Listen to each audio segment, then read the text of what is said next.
شادی حال میں دلہن نے رخصتی سے پہلے طلاق کا مطالبہ کر کے سب کو ہلا کر رکھ دیا۔ شادی حال میں خوشیوں کا ماحول تھا، ہر طرف روشنی، مہمان اور مسکراہٹیں تھیں۔ سب کو لگ رہا تھا کہ یہ ایک عام اور خوشی کا دن ہے۔ دلہا دلہن اسٹیج پر بیٹھے تھے اور رخصتی کی تیاریاں ہو رہی تھیں، لیکن اچانک ایسا واقعہ پیش آیا جس نے پورے حال کو خاموش کر دیا۔ دلہن اچانک اپنی جگہ سے کھڑی ہو گئی اور سب کو روک دیا۔ اس کے بعد اس نے ایسا مطالبہ کر دیا جس کی کسی کو توقع نہیں تھی۔ اس نے سب کے سامنے رخصتی سے انکار کرتے ہوئے طلاق کا مطالبہ کر دیا۔ یہ سن کر دلہا کی حالت بدل گئی، آنکھوں میں آنسو آ گئے۔ پورا حال حیرت اور خاموشی میں ڈوب گیا۔ کسی کو کچھ سمجھ نہیں آ رہا تھا۔ ہر کوئی ایک ہی سوال کر رہا تھا کہ آخر یہ سب کیوں ہوا؟ خوشیوں کا یہ دن اچانک ایک دردناک راز میں کیسے بدل گیا؟ اور وہ کون سی حقیقت تھی جس نے سب کچھ بدل کر رکھ دیا؟ شادی حال میں آج ایک عجیب سا ماحول تھا۔ ہر طرف لوگوں کا ہجوم تھا، لیکن اس ہجوم کے باوجود ایک غیر معمولی خاموشی تھی، جیسے سب لوگ کسی بڑے اور غیر متوقع واقعہ کا انتظار کر رہے ہوں۔ دیواروں پر لگے رنگ برنگے لائٹس جگمگا رہے تھے اور پھولوں کی سجاوٹ بھی خوبصورت لگ رہی تھی، لیکن اس سب کے باوجود ماحول میں ایک عجیب سا دباؤ محسوس ہو رہا تھا۔ دلہن سرخ جوڑے میں اسٹیج پر بیٹھی تھی، اس کے ہاتھوں میں مہندی لگی ہوئی تھی اور ماتھے پر سجا ہوا جھومر ہلکی ہلکی حرکت کر رہا تھا، لیکن اس کے چہرے پر نہ خوشی تھی نہ مسکراہٹ، بلکہ ایک گہری سنجیدگی تھی، جیسے وہ کسی اندرونی کشمکش سے گزر رہی ہو۔ ہر کوئی یہی سمجھ رہا تھا کہ یہ ایک عام شادی ہے جہاں خوشیاں ہٹنے والی ہیں، رخصتی ہونے والی ہے اور ایک نیا سفر شروع ہونے والا ہے، لیکن کسی کو یہ اندازہ نہیں تھا کہ آنے والے چند لمحے اس پورے حال کی تقدیر بدل دیں گے۔ جیسے ہی دلہا بارات کے ساتھ آگے بڑھا، رخصتی کی تیاری شروع ہوئی، تو اچانک دلہن اپنی جگہ سے کھڑی ہو گئی اور اس نے ہاتھ کے اشارے سے سب کو روک دیا۔ پورا حال ایک دم ساکت ہو گیا، جیسے وقت وہیں تھم گیا ہو۔ لائٹس کی روشنی بھی جیسے مدھم محسوس ہونے لگی ہو اور سب کی نظریں ایک ہی سمت میں جم گئی۔ دلہن کی طرف کسی کو سمجھ نہیں آ رہا تھا کہ یہ اچانک کیا ہو گیا ہے۔ اس نے دلہا کی طرف دیکھا اور سخت اور ٹھنڈے لہجے میں کہا، مجھے یہ نکاح قبول نہیں، مجھے طلاق چاہیے۔ یہ الفاظ ایسے تھے جیسے کسی نے پورے حال میں بجلی گرا دی ہو۔ کچھ لمحوں کے لیے کسی کو اپنی سانسوں کا احساس بھی نہیں رہا۔ ہر شخص ایک دوسرے کو دیکھ رہا تھا کہ کیا واقعی یہ سب حقیقت ہے یا کوئی غلط فہمی ہے۔ دلہا ایک لمحے کو بالکل ساکت کھڑا رہ گیا۔ اس کی آنکھوں میں حیرت بھی تھی اور درد بھی، جیسے اس کی پوری دنیا اچانک بکھر گئی ہو۔ پھر اس کے چہرے پر آنسو بہنے لگے۔ وہ آہستہ آہستہ زمین پر بیٹھ گیا، جیسے اس کے جسم میں مزید ہمت باقی نہ رہی ہو۔ اس نے کانپتے ہوئے ہاتھوں سے طلاق نامے پر دستخط کیے۔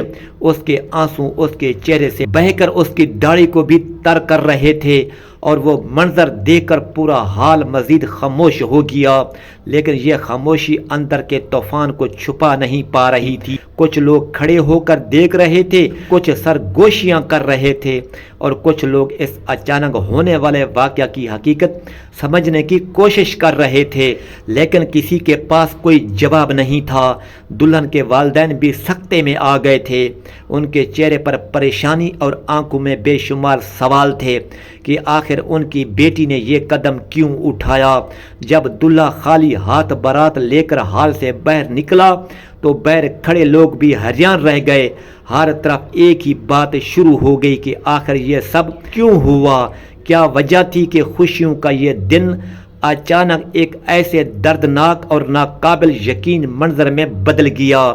لیکن کسی کے پاس سچ نہیں تھا، صرف اندازے تھے، صرف باتیں تھیں اور ایک ایسا راز جو ابھی سب سے چھپا ہوا تھا، اور یہی راز آنے والے وقت میں سب کی زندگیوں کو ہلا کر رکھ دینے والا تھا۔ اور کسی کو یہ اندازہ نہیں تھا کہ اس خاموشی کے پیچھے ایک ایسی کہانی چھپی ہوئی ہے جو صرف ایک شادی نہیں بلکہ پورے خاندان کی تقدیر بدلنے والی ہے۔ ابھی اس واقعہ کو کچھ دن ہی گزرے تھے کہ شہر کے ایک متوسط گھر میں حالات عجیب سے ہو گئے تھے۔ یہ گھر لاہور کے ایک پرانے مگر عزت دار محلے میں تھا، جہاں لوگ ایک دوسرے کو جانتے تھے اور خاندانوں کی عزت کو بہت اہم سمجھا جاتا تھا۔ اس گھر میں سب سے بڑی بیٹی مریم ہمیشہ سے ہی ذمہ دار اور خاموش طبیعت کی لڑکی تھی، جو گھر کے ہر کام میں ماں کا ہاتھ بٹاتی تھی اور کبھی کسی چیز کی ضد نہیں کرتی تھی۔ اس کی چھوٹی بہن سارا اس سے بالکل مختلف تھی۔ وہ تھوڑی حساس تھی مگر اندر سے بہت مضبوط تھی اور ہمیشہ اپنے فیصلے خود کرنے کی کوشش کرتی تھی۔ گھر میں شادی کی تیاریاں شروع ہو چکی تھی، کیونکہ سارا کا رشتہ فیصل نام کے ایک لڑکے سے طے ہوا تھا جو بیرون ملک ملازمت کرتا تھا، اور سب کو یہ رشتہ بہت اچھا لگ رہا تھا کیونکہ لڑکا بھی سلجھا ہوا تھا اور خاندان بھی معزز تھا۔ نکاح سادہ طریقے سے ہوا تھا اور اس میں زیادہ شور شرابہ نہیں تھا، صرف چند قریبی رشتہ دار شامل تھے۔ سب کچھ ٹھیک چل رہا تھا اور ایسا لگ رہا تھا جیسے زندگی ایک نئے خوشگوار موڑ پر آ گئی ہو۔ نکاح کے دن سب نے یہی سوچا تھا کہ اب رخصتی بھی جلد ہی ہو جائے گی، لیکن لڑکے والوں نے یہ شرط رکھی کہ رخصتی 1 سال بعد ہوگی تاکہ دونوں خاندان تیاری کر سکیں۔ اس بات پر کسی کو زیادہ اعتراض نہیں ہوا اور سب نے اسے ایک مناسب فیصلہ سمجھا، لیکن وقت کے ساتھ ساتھ چیزیں بدلنا شروع ہو گئیں۔ فیصل کبھی کبھی فون کرتا تھا اور باتیں نارمل ہوتی تھیں، مگر اس کے گھر والوں کی طرف سے کچھ مطالبات آنے لگے جو آہستہ آہستہ بڑھنے لگے۔ پہلے بات چھوٹے تحفوں سے شروع ہوئی، پھر مہنگے سامان کی بات ہونے لگی اور پھر ایک مکمل لسٹ آ گئی جس میں فریج سے لے کر فرنیچر اور دیگر چیزیں شامل تھیں۔ یہ دیکھ کر سارا کے والد پریشان ہونے لگے کیونکہ ان کے مالی حالت زیادہ اچھی نہیں تھی۔ وہ ایک عام ملازمت کرنے والے انسان تھے اور اتنے بڑے اخراجات ان کے بس میں نہیں تھے۔ گھر میں اس بات پر کافی بحث شروع ہو گئی۔ مریم نے اپنی ماں سے کہا کہ شاید یہ سب ضروری نہیں ہے، مگر ماں نے کہا کہ بیٹی کی عزت کا سوال ہے اور ہمیں اپنی حیثیت کے مطابق سب کچھ کرنا پڑے گا۔ اسی دوران سارا آہستہ آہستہ خاموش ہونے لگی۔ وہ پہلے کی طرح بات نہیں کرتی تھی، اکثر راتوں کو جاگتی رہتی اور کھڑکی کے پاس بیٹھ کر سوچتی رہتی تھی۔ اس کی آنکھوں میں ایک عجیب سا خوف تھا جو کسی کو سمجھ نہیں آ رہا تھا۔ ایک دن اس کی ماں نے اسے روکا اور پوچھا کہ سب ٹھیک ہے یا نہیں، مگر وہ مسکرا کر خاموش ہو گئی اور کچھ نہ بولی، جیسے وہ کوئی بات اپنے اندر چھپا رہی ہو۔ گھر کا ماحول دن با دن بوجھل ہوتا جا رہا تھا، اخراجات بڑھ رہے تھے اور تیاریاں مکمل کرنے کا دباؤ بھی بڑھ رہا تھا۔ اسی دوران مریم نے محسوس کیا کہ سارا کا رویہ بدل رہا ہے۔ وہ اکثر فون چھپا کر بات کرتی تھی اور پھر اچانک فون بند کر دیتی تھی، لیکن جب پوچھا جاتا تو وہ کہتی کہ سب ٹھیک ہے، مگر اس کی آنکھیں کچھ اور کہہ رہی ہوتی تھیں۔ ایک رات مریم نے اسے روتے ہوئے دیکھا تو اس کے پاس جا کر بیٹھ گئی، مگر سارا نے فوراً آنسو چھپا لیے اور کمرے سے باہر چلی گئی۔ مریم کو اس وقت پہلی بار احساس ہوا کہ اس کے دل میں کوئی بڑا راز چھپا ہوا ہے جو ابھی تک کسی کو معلوم نہیں تھا، اور یہی راز آنے والے دنوں میں پورے گھر کو ہلا کر رکھ دینے والا تھا۔ گھر میں دن گزرنے کے ساتھ ساتھ بے چینی بڑھتی جا رہی تھی اور ہر گزرتے لمحے کے ساتھ ماحول مزید بھاری ہوتا جا رہا تھا۔ سارا پہلے سے زیادہ خاموش ہو گئی تھی اور اس کی خاموشی اب سب کو کھٹکنے لگی تھی۔ وہ اکثر کمرے میں اکیلی بیٹھ جاتی یا پھر کھڑکی کے پاس گھنٹوں بھر باہر دیکھتی رہتی جیسے کسی گہری سوچ میں ڈوبی ہوئی ہو۔ مریم نے کئی بار کوشش کی کہ اس سے بات کرے، مگر وہ ہر بار بات کو ٹال دیتی اور مسکرا کر کہتی کہ سب ٹھیک ہے، لیکن اس کی آنکھوں میں چھپا ہوا درد اب چھپ نہیں رہا تھا۔ ایک رات جب پورا گھر سو رہا تھا، مریم کی آنکھ اچانک کھلی تو اس نے سارا کو کمرے میں نہیں پایا۔ وہ اٹھ کر آہستہ آہستہ باہر نکلی تو دیکھا کہ سارا چھت پر اکیلی کھڑی تھی اور ہوا میں کھوئی ہوئی تھی۔ اس کے چہرے پر آنسو تھے اور وہ آسمان کی طرف دیکھ رہی تھی جیسے کسی سے مدد مانگ رہی ہو۔ مریم آہستہ سے اس کے پاس گئی اور اس کا ہاتھ پکڑ لیا۔ سارا چونک گئی مگر اس نے کچھ نہیں کہا۔ کچھ دیر خاموش رہی، پھر اچانک اس کی آنکھوں سے آنسو بہنے لگے اور وہ زمین پر بیٹھ گئی۔ مریم بھی اس کے ساتھ بیٹھ گئی اور نرمی سے کہا کہ تمہیں مجھے سب کچھ بتانا ہوگا۔ تم اس طرح کب تک خود کو تکلیف دیتی رہو گی؟ پہلے تو سارا خاموش رہی، پھر اس نے گہرا سانس لیا اور کانپتی ہوئی آواز میں بولی کہ مریم، میں بہت بڑی مشکل میں ہوں۔ میں نے تم سب سے ایک بات چھپا رکھی ہے۔ یہ سن کر مریم کے دل کی دھڑکن تیز ہو گئی اور اس نے فوراً پوچھا کیا بات ہے؟ لیکن سارا کچھ لمحے خاموش رہی جیسے الفاظ تلاش کر رہی ہو۔ پھر اس نے آہستہ آہستہ کہنا شروع کیا کہ جب میرا نکاح فیصل کے ساتھ ہوا تھا تو شروع میں سب ٹھیک تھا، لیکن آہستہ آہستہ چیزیں بدلنے لگی۔ وہ پہلے بہت اچھا بات کرتا تھا لیکن پھر اس کے رویے میں فرق آنے لگا۔ کبھی وہ بہت محبت سے بات کرتا اور کبھی اچانک غصے میں آ جاتا۔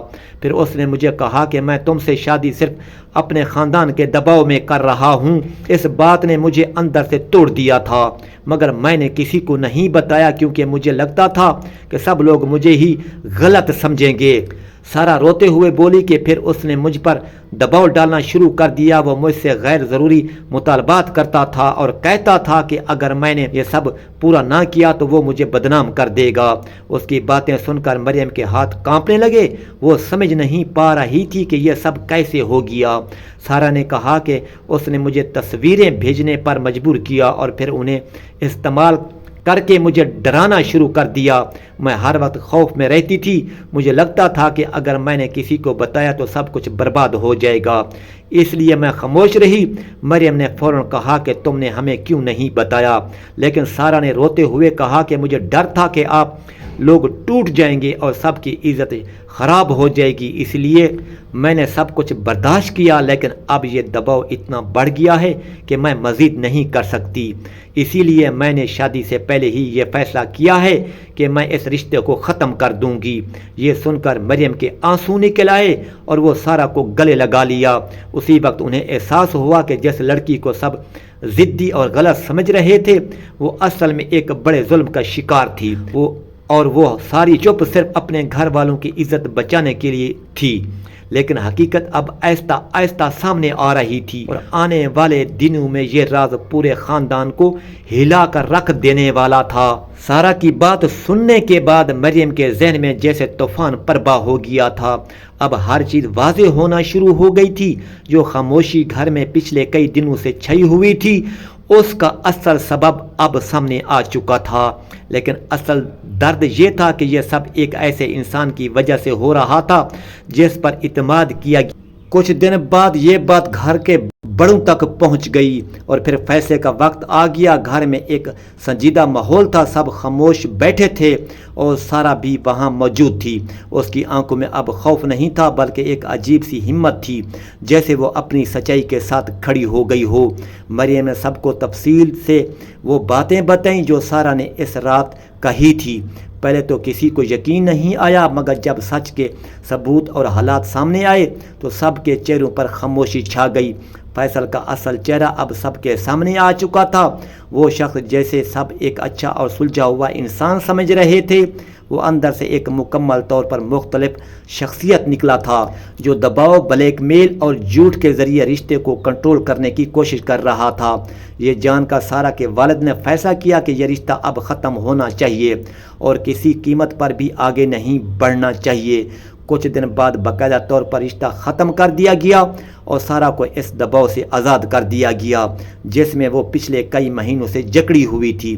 اس دن گھر میں ایک عجیب سا سکون تھا جو بہت عرصے بعد آیا تھا، مگر اس کے ساتھ ایک خاموش درد بھی تھا کہ ایک لڑکی نے اپنی عزت اور اپنی زندگی بچانے کے لیے کتنا بڑا فیصلہ لیا۔ مریم نے پہلی بار سارا کو پہلے سے زیادہ مضبوط دیکھا۔ وہ لڑکی جو پہلے ہر وقت ڈری ہوئی رہتی تھی اب آہستہ آہستہ خود پر اعتماد کرنا سیکھ رہی تھی۔ وقت گزرتا گیا، اور گھر کے حالات بہتر ہونے لگے۔ لیکن اس واقعہ نے سب کو ایک بہت بڑا سبق دے دیا کہ ہر رشتہ باہر سے جیسا نظر آتا ہے اندر سے ویسا نہیں ہوتا۔ اور سب سے اہم بات یہ کہ خاموش رہنا کبھی کبھی ظلم کو اور بڑھا دیتا ہے۔